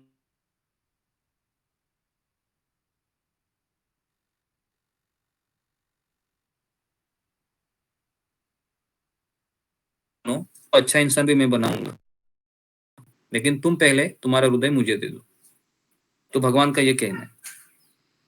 तो हमारा प्रॉब्लम क्या है, हम बोलते हैं कि मैं क्यों अपना हृदय दूं, है ना, पहले आप मुझे शुद्ध करो।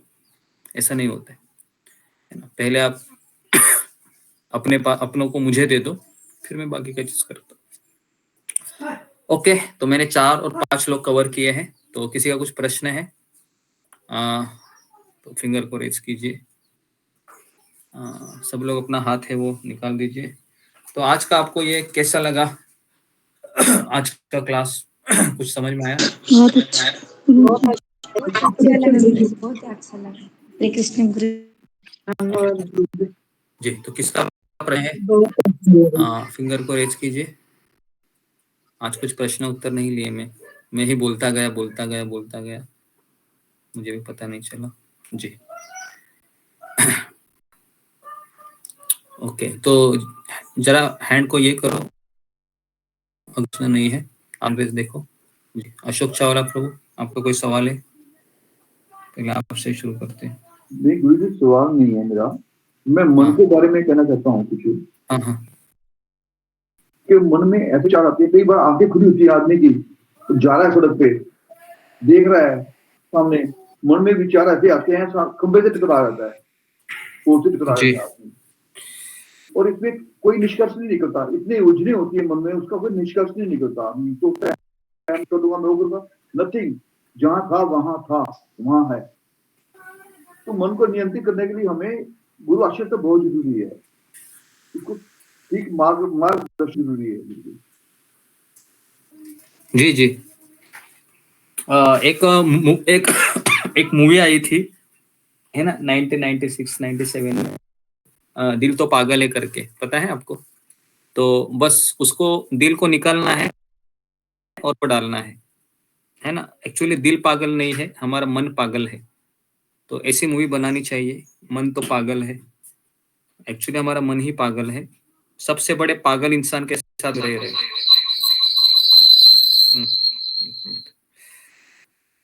ठीक है, तो क्या करें हम? तो भगवान कहते हैं गीता में कि इंद्रियों में मन में हूँ।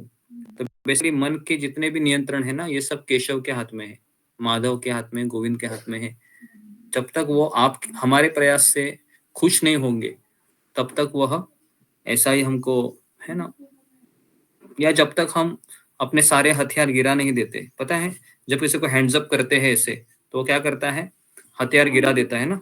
चलो, अभी हाथ ऊपर करता है, अभी आप बोलोगे वैसे, है ना। अभी हमारा प्रॉब्लम क्या है? भगवान बोलते हैं हैंड्स अप, लेकिन हम क्या करते हैं? कुछ तो थोड़ा सा रखते हैं। सब कुछ कैसे छोड़ेंगे? ऐसे थोड़ी ना है, सब कुछ कैसे छोड़ू मैं? कुछ तो मुझे, मेरे पास भी तो चाहिए ना, है ना, बाद में छोड़ेंगे। फिर कृष्णा क्या करते हैं? इसको मैं भी चाहिए और माया भी चाहिए। फिर कृष्णा क्या करते हैं ना, चालाकी से छुड़वाते हो, धीरे धीरे धीरे धीरे। फिर आप बोलते हैं कि छोड़ देता हूँ, ये बहुत परेशान कर रहा है, खट करके ये हाथ का भी छूट जाता है। फिर बोलता है अभी दोनों हाथ छोड़ दिया ना, ऊपर कर लेता हूँ ऐसे। हाँ, चलो ले लो अभी कृष्णा, इस तरीके से फिर वो दिन आ जाता है, हर एक के जीवन में वो दिन आए, के भी मेरे भी। ओके जी, इसीलिए गुरुजी जब ये आपकी कृपा है, जितनी देर हम आपके सानिध्य में रहते हैं, सुबह रहते हैं, दोपहर में रहते हैं, रहते हैं, कम से कम इस टाइम तो हमारा मन सक्रिय इधर ही रहता है ना। अगर नहीं क्लास होगी तो भूल जाएगा, दूसरी तरफ भूल जाएगा, कोई ना कोई काम करेगा, टीवी देख लेगा, मोबाइल देख लेगा, कहीं जी जी जी। हाँ, तो इसलिए कह रहा हूँ ना, ताकि मैं आ रहा हूँ, आप लोगों को समय दे रहा हूँ, बराबर है ना? फर्क पड़ता है गुरुजी। जी जी, आपका पूरा, मुझे लगता है पूरा जीवन ही इधर है ना, मुझे देखने में ही जाता होगा, सुबह सुबह मेरा ही चेहरा देखते होंगे। जी गुरुजी। हमको भी आश्चर्य होता है कि कैसे आप लोग एक ही व्यक्ति का चेहरा देख के जी रहे हैं, कोई वैरायटी नहीं है, पता नहीं। गुरुजी जिस दिन नहीं देखते ना, उस दिन मन थोड़ा अशांत होता है। अरे भगवान के दर्शन कीजिए, है ना, महाराज के दर्शन कीजिए, मेरा क्या है। गुरु में भगवान होता है गुरुजी, गुरु में भगवान होता है, आप भी भगवान के रूप में। नहीं नहीं, हरि बोल प्रभु जी सही। तो मुझे अच्छा लगता है आपको देखना। तो ओके, पता ये नहीं, अच्छा हो जाता है गुरुजी। एक ही व्यक्ति को देखते देखते आप बोर नहीं हो रहे। ओके, आगे बढ़ते हैं जी। नेक्स्ट क्वेश्चन, अनिल शर्मा प्रभु। हरे कृष्णा प्रभु जी, दंडवत प्रणाम। गुरुजी, जैसे भगवान ने गीता में अर्जुन को है कि तू एक निमित्त मात्र है, जो भी यहाँ पर मरेगा वो सबसे ही मरेगा, तो तू किसी को नहीं मारेगा, कुछ मैंने ही करना है, तू तो एक निमित्त मात्र है। हाँ। तो गुरुजी फिर जो भी हम कर्म करते हैं तो वो नहीं करा रहा है हमसे, जो भी हम अच्छे बुरे कर्म करते हैं। नहीं नहीं, तो फिर वो भगवान नहीं करा रहा है, हमारा क्या है? तो हमारा हाथ इच्छा करने का है ना। अभी आपने मकान लिया है ना, लिया क्या नहीं मकान दिल्ली में अभी अभी, बराबर है ना, तो किसकी इच्छा थी, आपकी थी या भगवान की थी? नहीं, हमने इच्छा किया, लेकिन उन्होंने ही किया ना, नहीं तो थे, उसे ले नहीं सकते, हमारी कैपेसिटी नहीं थी। सैंक्शन किया, उनका काम सैंक्शन करना है। सैंक्शन का मतलब कोई होता है ना, मुझे चोरी करना है, तो भगवान उसको भी पूरा करते हैं ठप्पा करके। तो जो हमने सोचा, जो उसी के अंदर हमारे पाप पुण्य होते हैं, जो हमने किया उसके ऊपर पाप पुण्य होते हैं, क्योंकि करना तो हमारी ताकत ही नहीं है जी। करना तो प्रभु की मर्जी है, हुई तो होगा काम। बहुत कोशिश की लेकिन नहीं हुआ, और जब प्रभु की मर्जी हुई तो सब कुछ हो गया। तो कहना कि मेरी कोशिश से कुछ नहीं होता तो सब प्रभु की मर्जी से है। तो फिर मेरी कहाँ पर पाप पुण्य, या जो मेरा कहाँ तक रोल है? मेरे को अपना रोल बताइए, मेरा क्या रोल है? मैं तो कुछ कर नहीं सकता।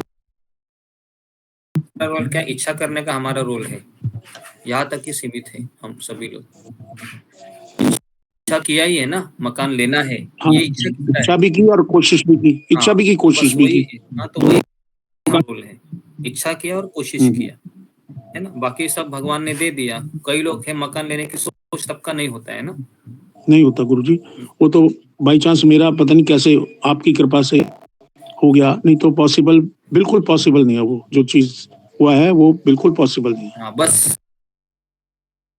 अभी कहना चाहूंगा, उस घर में आप पिंजरे के समान बंद मत हो जाना, है ना?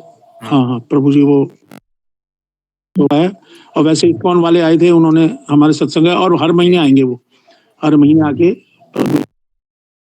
चलो अच्छा, पूरी कॉलोनी अगर हम उसका सत्संग करेंगे, वहाँ पर जाते हैं, वो भी लोग इस्कॉन को मानते हैं। अच्छा है, चलो अच्छा है ना, आएंगे तो मिलेंगे आपसे। हाँ, जैसे मेरे ऊपर पैर पे या मेरे हाथ पे मच्छर बैठा हुआ है, ठीक है, अब मैंने उसको, मेरा खून पी रहा है, तो मैंने हाथ से उसको मारने की कोशिश की, तो कभी तो वो मर गया। तो ये की इच्छा हुई ना कि जिसको जिंदगी देनी है उसको जिंदगी दी उन्होंने, और जिसको देनी थी उसको मौत दे दी। लेकिन मैंने जो किया वो मेरे को पाप है ना, वो मेरे लिए पाप है या पुण्य है? क्या है, मच्छर को मारना पुण्य है या पाप है? मैं आपको पूछ रहा हूँ। एक तरफ तो आप ये कहोगे जी मच्छर से उसकी मुक्ति हो गई। और दूसरी तरफ हम देखें, दूसरी तरफ हम देखें, मुक्ति होती है ना, कृष्ण जब मारे से मारा तो कृष्ण ही है, मारा तो कृष्ण नहीं है उसको, आपने मारा है ना, मैंने अनिल नहीं शर्मा मारा। का हाथ है वो। हाथ मेरा था लेकिन जो शक्ति थी वो तो प्रभु की थी ना, प्रभु ने उसको दी तो मौत दे दी उसको। अरे अनिल शर्मा फिर तो बोलेगा, चोर बोलेगा मैं मुकेश अंबानी के घर